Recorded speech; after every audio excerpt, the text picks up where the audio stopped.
Hello friends, welcome back. तो friends, आज की वीडियो में बात करेंगे GK GS for JKP JK SSB के लिए, बॉर्डर बटालियन के लिए जो आपकी इम्पोर्टेंट जीके के जो इम्पोर्टेंट क्वेश्चंस रहने वाले हैं वो डिस्कस करने वाले हैं आज की इस वीडियो में। इससे पहले हमारे जो भी सेशन हुए हैं आप उन्हें भी देख सकते हो, बहुत इंपॉर्टेंट सेशन वो रहे हैं। ठीक है, तो चलिए स्टार्ट करते हैं आज की इस वीडियो को। आपको कंप्लीट सेशन प्रोवाइड होगा, कंप्लीट इसकी पीडीएफ भी मिलेगी। तो चलिए स्टार्ट करते हैं आज के इस इम्पोर्टेंट सेशन को। तो लेट्स स्टार्ट दिस वीडियो।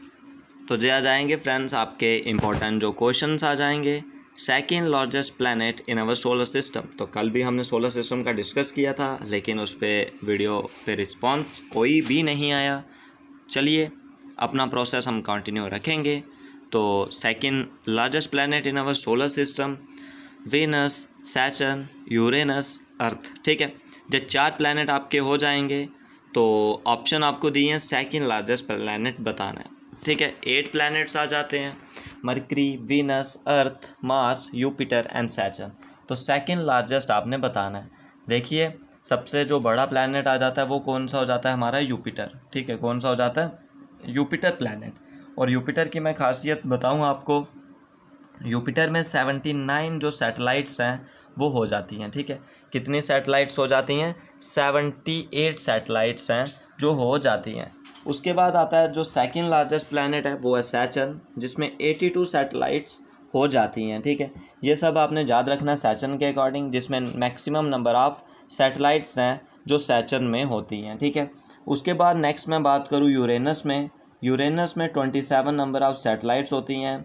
और यूरेनस प्लैनेट को हम क्या बोलते हैं, ग्रीन प्लैनेट भी बोलते हैं। ठीक है, यूरेनस को और क्या बोलते हैं हम, ग्रीन प्लैनेट भी बोलते हैं। ये सब आपने यूरेनस के रिकॉर्डिंग याद रखना है। ठीक है, बहुत ही इंपॉर्टेंट आपके लिए हो जाएगा।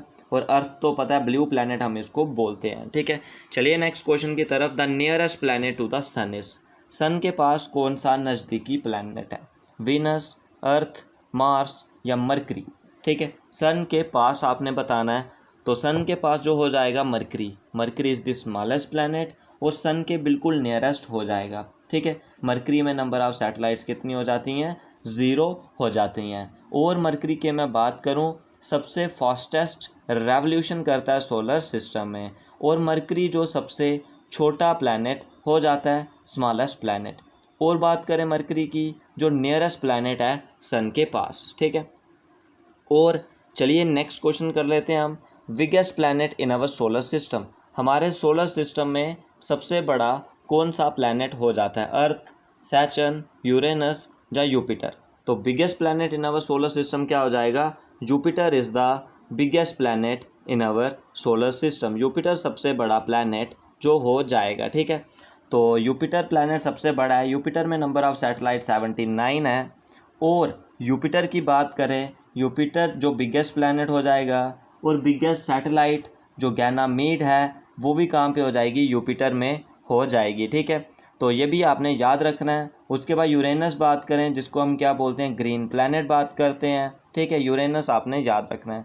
उसके बाद चलिए नेक्स्ट पार्ट की तरफ, आप भी साथ साथ में करें, अपना स्कोर ज़रूर बताएं और अपनी जो रिस्पॉन्स है वो ज़रूर किया करें, ताकि आपकी प्रेपरेशन जो अच्छे से और आप पे प्रेपरेशन अच्छे से कर पाओ और अपना स्कोर अच्छा बना पाओ। ठीक है, नेक्स्ट क्वेश्चन है, फार्थेस्ट प्लैनेट फ्रॉम द सन। सन से जो दूर प्लैनेट कौन सा है, नेपच्यून, यूरेनस, सैटर्न या मार्स। ठीक है, मार्स में नंबर ऑफ सैटेलाइट 2 और इसको हम रेड प्लैनेट भी बोलते हैं। उसके बाद बात करें सैटर्न। सैटर्न हमने बता दिया, जहाँ पे जो मैक्सिमम नंबर ऑफ सैटेलाइट्स हैं वो सैटर्न में होती हैं। ठीक है, उसके बाद बात करें यूरेनस, ग्रीन प्लैनेट।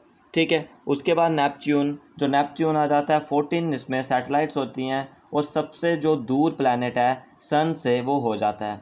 और सन से दूर होने की वजह से इस प्लैनेट को हम क्या बोलते हैं, कोल्डेस्ट प्लैनेट भी बोलते हैं। ठीक है, और नेपच्यून की बात करूं, सबसे स्लोएस्ट रेवोल्यूशन है इसकी सोलर सिस्टम में। स्लोएस्ट रेवोल्यूशन है सोलर सिस्टम में किसकी, नेपच्यून की। ठीक है, ये सब आपने याद रखना है। अब चलिए नेक्स्ट क्वेश्चन की तरफ बढ़ जाते हैं, जो हमारे नेक्स्ट आ जाएंगे। ये क्वेश्चन आपको कल होमवर्क सेशन में दिया था, who is known as the father of Indian constitution. तो इंडियन कॉन्स्टिट्यूशन के फादर आपने बताने हैं, doctor BR Ambedkar, HC Mukherjee, doctor Rajendra Prasad and Sardar Patel.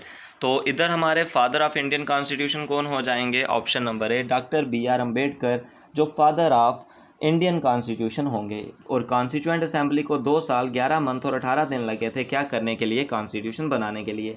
और जब कॉन्स्टिट्यूशन अडॉप्ट किया गया 26 नवंबर 1949 को, उस समय हमारे कॉन्स्टिट्यूशन में क्या था, 395 आर्टिकल जो डिवाइड किए गए थे 22 पार्ट्स में और 8 शेड्यूल में, ठीक है।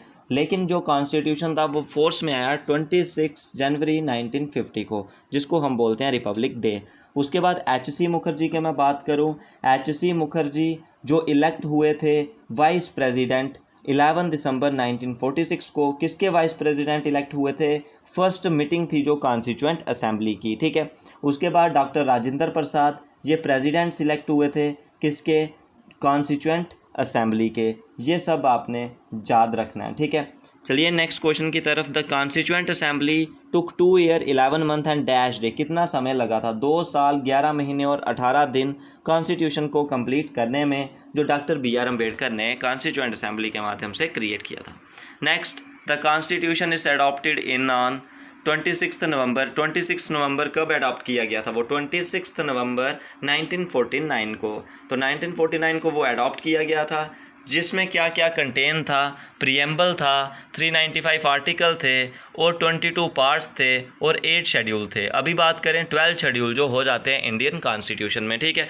ये क्वेश्चन आपने सब याद रखने हैं। तो चलिए नेक्स्ट क्वेश्चन की तरफ। नेक्स्ट क्वेश्चन फ्रेंड्स हमने यहाँ पे करते हैं, which among the following is the oldest Veda, सबसे पुराना वेदास आपने बताने हैं। ओल्डेस्ट वेदा जहाँ पे आपने बताना है, ऑप्शन आपको दिए गए हैं सामवेद, यजुर्वेद, ऋग्वेद या अथर्ववेद। तो इसका राइट आंसर आपने बताना है सबसे ओल्डेस्ट वेदा हमारे कौन से हो जाएंगे। तो ओल्डेस्ट वेदा जो हो जाते हैं फ्रेंड्स वो कौन से होते हैं, ऋग्वेदा। ऋग्वेदा जो सबसे ओल्डेस्ट वेदा है, और ऋग्वेदा में क्या आता है, 10 मंडलास आते हैं, ठीक है। ऋग्वेदा में क्या आता है, 10 मंडलास आते हैं, ठीक है। चलिए नेक्स्ट क्वेश्चन की तरफ। बुक्स ऑफ चैंट सम किसको बोलते हैं, बुक्स ऑफ चैंट सम किसको बोलते हैं, सामवेदा, अथर्ववेदा, यजुर्वेदा या ऋग्वेदा। तो बुक्स ऑफ चैंट्स यानी कि जो मंत्रा रिलेटेड टू म्यूजिक हैं वो हम बोलते हैं सामवेदा को, ठीक है। किसको बोलते हैं, सामवेदा। ऑप्शन नंबर बी इस क्वेश्चन का राइट आंसर हो जाएगा। उसके बाद बात करें अथर्ववेदा। जो अथर्ववेदा है वो किससे डील्स करता है, हेमन से, सॉन्ग से, चार्म्स एंड स्पेल से या रिचुअल से।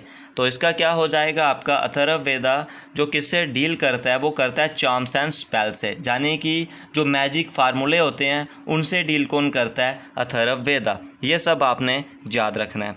नेक्स्ट क्वेश्चन, गायत्री मंत्र। जो गायत्री मंत्र है वो कहाँ से लिया गया है, कौन से वेदा से लिया गया है, ऋग्वेदा से, अथर्ववेदा से, सामवेदा से या तो यजुर्वेदा से। तो जो ऋग्वेदा है वो सबसे ओल्डेस्ट वेद है, उसी से गायत्री मंत्र जो लिया गया है। उसके बाद है नेक्स्ट पुरुषुक्ता हेमन इस कंटेन इन विच मंडला। तो पुरुषुक्ता हमन कौन से मंडला में है, तो पुरुषुक्ता हमन 10th मंडला में, फर्स्ट मंडला में, थर्ड मंडला में या सेकंड मंडला में, ठीक है। पुरुषुक्ता हेमन आपने बताना है कौन से मंडला में है। तो पुरुषुक्ता जो हो जाएगा वो होगा यानी कि 10th मंडला जो है उसमें हो जाएगा, ठीक है। 10th मंडला में जो पुरुषुक्ता हेमन हो जाएगा, ठीक है। तो ये थे कुछ आपके इंपॉर्टेंट क्वेश्चन। सब 1-2 क्वेश्चन आपको होमवर्क में मैं देता हूँ, तो जहाँ पे आपने ध्यान रखना है, जहाँ पे आपने लिख लेना है उनको। सबसे पहले आपने बताना है मैग्नेटिक फील्ड का SI unit, SI unit of magnetic field, ठीक है। SI unit of magnetic field का आपने एसआई यूनिट बताना है, ठीक है। मैग्नेटिक फील्ड का एसआई यूनिट बताना है। और नेक्स्ट आप बताओगे, नेक्स्ट आपने बताना है जो मैग्नेटिक फील्ड का यूनिट बता दिया, उसके बाद बताना है अर्थ के एटमॉस्फेयर में, अर्थ के एटमॉस्फेयर में, अर्थ के एटमॉस्फेयर में फास्फोरस की क्वांटिटी कितनी होती है, अर्थ के एटमॉस्फेयर में फास्फोरस की क्वांटिटी कितनी होती है, ठीक है। उसके बाद नेक्स्ट आपने क्या बताना है, उसके बाद नेक्स्ट आपने बताना है जो हमारे पास क्या आ जाता है, जो हमारे पास क्या होता है, फास्फोरस है। तो चलिए इसे छोड़िए, आप बता सकते हो जो हमारे पास स्मोक बम्ब होते हैं, तो स्मोक बम्ब किससे बनते हैं, ठीक है। स्मोक बम्ब किससे बनते हैं, ठीक है। ये 3 क्वेश्चन। और नेक्स्ट क्वेश्चन आपने बताना है, जो नेक्स्ट क्वेश्चन आपने बताना है तो वो आप बताओगे जो जैनिज़्म थे, जैनिज़्म का फाउंडर कौन थे, जैनिज़्म किसने फाउंड जो किया था, ठीक है। ये 4 क्वेश्चन आपके होमवर्क सेशन में रहेंगे। तो आज के इस वीडियो में बस इतना ही। कोई डाउट होगा तो कमेंट सेक्शन में जरूर पूछें, वीडियो को शेयर, लाइक और कमेंट सेक्शन में अपनी सजेशन जरूर बताएं। आज के इस वीडियो में बस इतना ही।